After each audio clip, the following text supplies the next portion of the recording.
दोस्तों, हमारे घर में सिर्फ मैं, मेरी माँ और मेरे पिताजी रहते थे। मेरे पिताजी अपने काम की वजह से महीने में 20 दिन बाहर ही रहते थे। मेरी और माँ की उम्र में केवल 20 साल का फासला था। एक बार हमारी नौकरानी 20 दिनों की छुट्टी पर चली गई, तो माँ ने नई नौकरानी लाने के बजाय खुद ही सारे घरेलू काम संभालने का फैसला किया। उन्होंने झाड़ू लगाना, पोंछा करना, सब कुछ अपने हाथों में ले लिया। पहले दिन शाम के वक्त जब माँ ने झाड़ू लगाना शुरू किया, तो उन्होंने अपनी साड़ी का आंचल कसकर कमर में ठूंस लिया था। झाड़ू लगाने के बाद माँ ने फर्श पर पोंछा लगाना शुरू किया। इस दौरान उन्होंने अपनी साड़ी और पेटीकोट को थोड़ा ऊपर खींच लिया, जिससे उनके पैरों का निचला हिस्सा नजर आने लगा। माँ को इस हाल में देखकर मेरे मन में कुछ अनजाने से विचार उमड़ने लगे। हालांकि मैं चुपचाप खड़ा रहा। अब माँ हर दिन इसी तरह कपड़े संभाल कर घर का काम करने लगी। एक दिन जब माँ फिर से वही काम कर रही थी, तो मैं खुद को रोक न सका और बोला, माँ, तुम इस तरह के कपड़ों में ये काम मत करो। माँ ने मेरी ओर देखा और पूछा, क्या बात है बेटू? मैंने कहा, माँ, मुझे ये ठीक नहीं लगता। माँ ने उत्सुकता से पूछा, क्यों? तुझे क्या परेशानी हो रही है? तब मैंने हिम्मत करके कहा, माँ, तुम्हें इस तरह देखकर मुझे कुछ अटपटा सा लगता है। मन में कुछ अलग सा चलता है। माँ ने पूछा, कैसा अटपटा? तुझे क्या महसूस हो रहा है? मैंने जवाब दिया, बस दिमाग में तरह तरह की बातें आती हैं। तभी माँ उठ खड़ी हुई और बोली, अच्छा, तो तुझे वो चाहिए? अगर चाहिए तो बोल दे, मैं ले आऊं। मैंने हैरत से माँ को देखा और कहा, माँ, सच कह रही हो? माँ हल्के से मुस्कुराई और बोली, क्यों नहीं? जब तू छोटा था तब तो मैं हमेशा ऐसा करती थी। फिर माँ मेरे पास सोफे पर बैठ गई और बोली, आ मेरी गोद में सिर रख ले। मैंने माँ की गोद में सिर टिकाया और लेट गया। माँ ने धीरे से पूछा, अच्छा लग रहा है ना? मैंने सिर हिलाकर हाँ कहा। माँ ने प्यार से कहा, तो जितना चाहे उतना रह। मुझे भी अच्छा लग रहा है।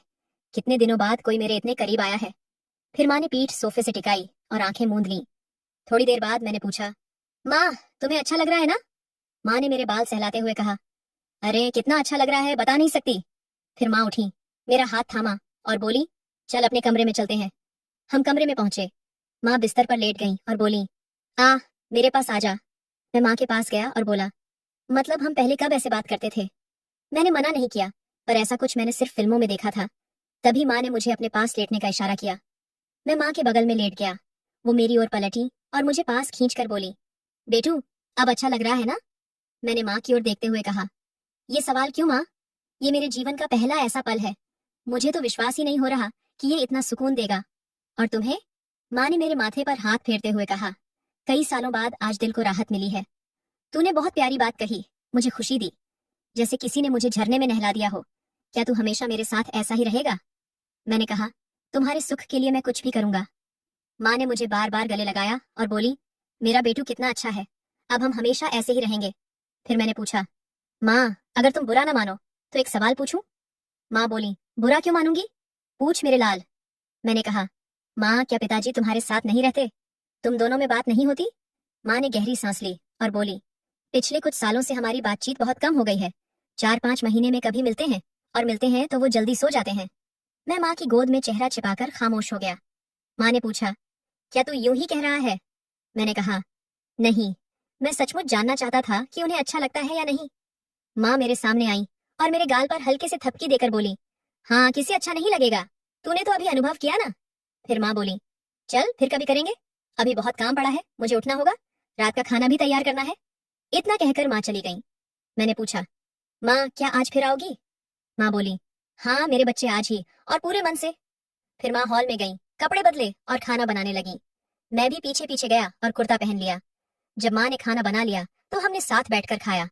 खाने के बाद माँ ने सब साफ कर दिया। मैंने कहा, माँ, तुमने कहा था ना कि बात होगी? माँ ने मेरे कंधे पर हाथ रखकर कहा, हाँ बेटू, चल कमरे में। हम कमरे में गए। माँ हंसते हुए बोली, बड़ा समझदार हो गया है बेटू। मैंने जवाब दिया, मैंने पहले ही कहा था, अब तुमने देख लिया ना। माँ मेरे पास आई और बोली, जरा ठहर। वो थोड़ा दूर खड़ी हो गई और बोली, मैंने तुझे पहले ही बताया था, मेरे कहे बिना पास मत आना। मैंने सिर हिलाकर सहमति दी। अब मैं माँ को देख रहा था। माँ ने फिर कहा, मैंने क्या कहा था बेटू? मेरे बोलने से पहले पास मत आना। मैं वहीं ठहरा रहा। माँ ने मेरी ओर पीठ की और बोली, सुन ले, फिर से कह रही हूँ, मेरे कहे बिना पास मत आना। इतना कहकर माँ चुप हो गई। मैं चुपचाप उन्हें देखता रहा। थोड़ी देर शांति रही। फिर माँ ने हाथ से इशारा किया और बोली, अब आ मेरे पास। मैं माँ के पास गया। माँ धीरे धीरे शीशे के सामने खड़ी हो गई। मैंने कहा, माँ, हाथ बगल में करो। माँ बोली, क्यों, क्या तकलीफ है? मैं हैरान सा देखने लगा। फिर मैंने माँ को अपनी ओर मोड़ा। माँ ने मेरा हाथ पकड़ा और बिस्तर के पास ले गई। मैंने कहा, माँ, अब सीधे खड़ी हो और हाँ, आंखें खोलकर मेरी ओर देखो। माँ ने आंखें खोली। माँ ने हाथ कमर पर रखे और प्यार से मुझे देखा। मैं कुछ पल उन्हें निहारता रहा। माँ शर्माकर बोली, तू, तेरे पिताजी ने भी मुझे कभी ऐसे नहीं देखा, पर तू अब देख लिया ना। फिर माँ बोली, अब लेट जा। थोड़ी देर बाद माँ बोली, अरे तूने मुझे कितनी जोर से थामा था। मैंने फौरन माफी मांगी। माँ ने प्यार से कहा, कोई बात नहीं, गुस्सा आने पर ऐसा हो जाता है। मैंने हाँ कहा।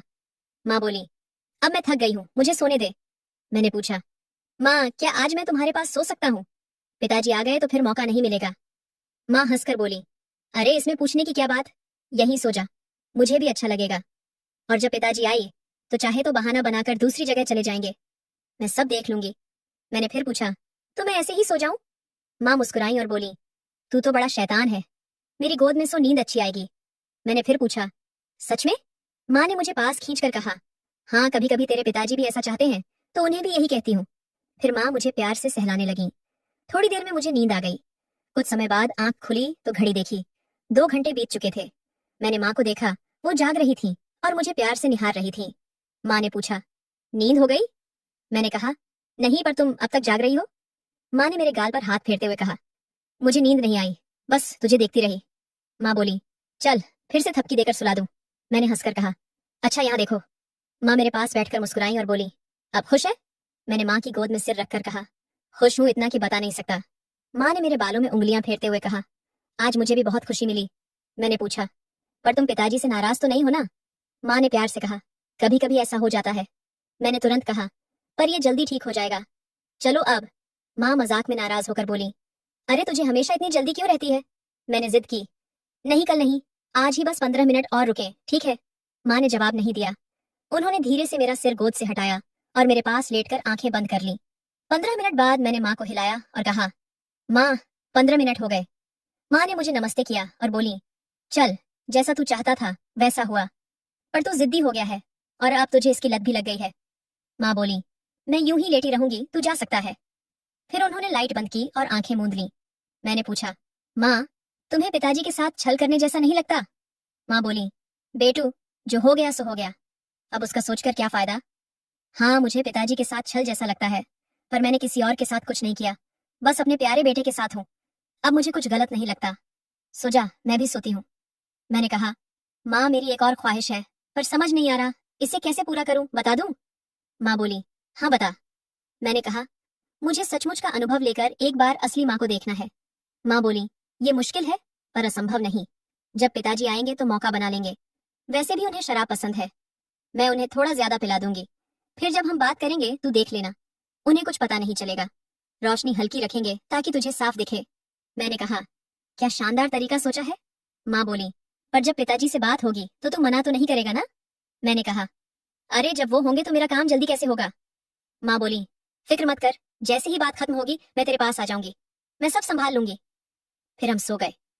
अगले 2-3 दिन ऐसे ही गुजरे।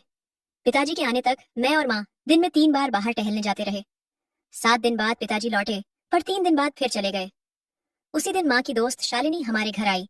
मुझे उनकी बातों में रुचि नहीं थी तो मैं अपने कमरे में चला गया, पर उनकी आवाज मेरे कानों तक पहुंच रही थी। शालिनी बोली, क्या हाल है सुनीता, सब कैसे चल रहा है? आज तू बहुत खुश दिख रही है, क्या बात है? माँ बोली, हाँ, सच में मैं बहुत खुश हूँ, मेरी परेशानी हल हो गई। पर तू उदास क्यों लग रही है? शालिनी बोली, मैंने कोशिश की पर कुछ नहीं बन पाया।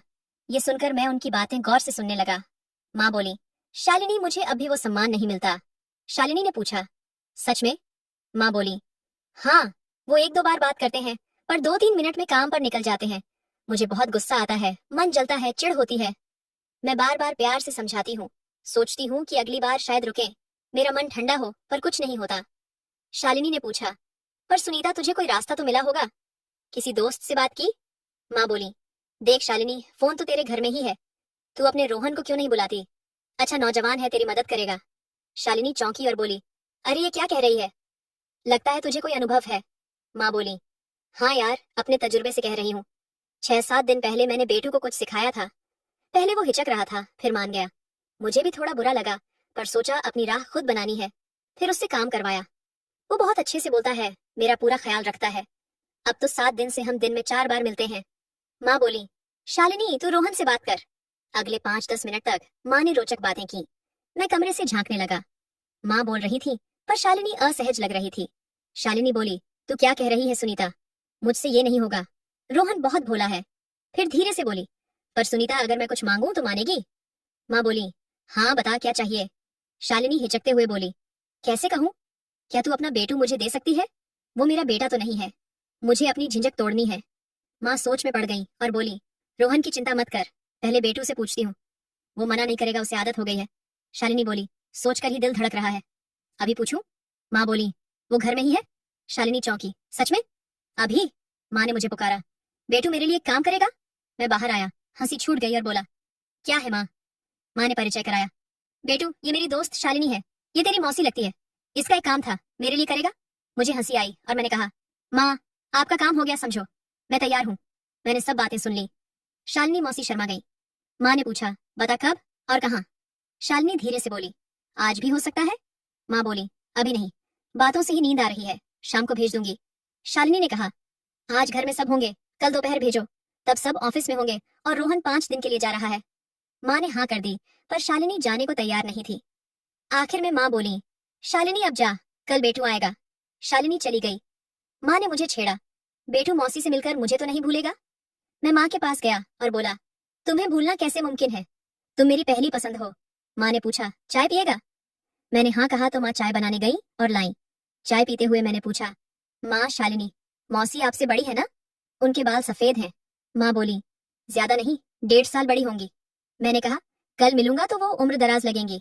माँ बोली, उम्र हो भी तो क्या, उन्होंने खुद को संभाला है। तूने हाँ कर दी तो जा देख ले, पसंद ना आए तो दोबारा मत जाना। हम बात कर रहे थे कि माँ का फोन बजा। माँ ने कहा, बोल शालिनी। शालिनी बोली, बेटू अभी आ सकता है? माँ ने फोन पर हाथ रखकर मुझसे पूछा, वो पूछ रही है अभी जा सकता है? अभी बात हुई थी फिर भी पूछ रही है।